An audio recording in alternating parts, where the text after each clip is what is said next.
Définition de la conscience noire par Steve Biko. La conscience noire est un état d'esprit et un mode de vie, le cri le plus positif à avoir émergé du monde noir depuis longtemps. Son essence est la prise de conscience par l'homme noir de la nécessité de s'organiser collectivement avec ses frères autour de la cause de leur oppression, leur peau noire, et d'agir en tant que groupe afin de se délivrer des chaînes qui les maintiennent dans une condition de servitude perpétuelle.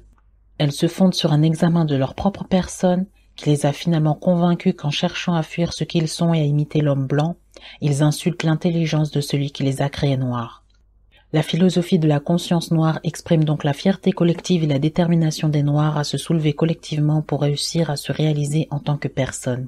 La liberté et la capacité de se définir soi-même en termes d'opportunités personnelles qui ne soient pas limitées par le pouvoir que d'autres exercent sur nous, mais par notre relation avec Dieu et notre environnement. De lui-même, l'homme noir désire donc explorer son environnement et tester ses opportunités. En d'autres termes, il cherche à devenir véritablement libre par tous les moyens qu'il juge bons. Au cœur de ce type de pensée, il y a le fait que les Noirs prennent conscience que l'arme la plus efficace entre les mains de l'oppresseur est l'esprit de l'oppressé. Si une personne en son fort intérieur est véritablement libre, aucune chaîne faite par l'homme ne pourra la placer dans une situation de servitude.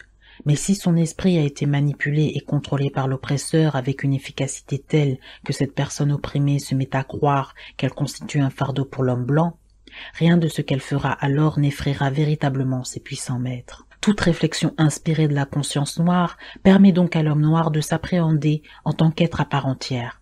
Elle le rend moins dépendant et plus libre d'exprimer son humanité.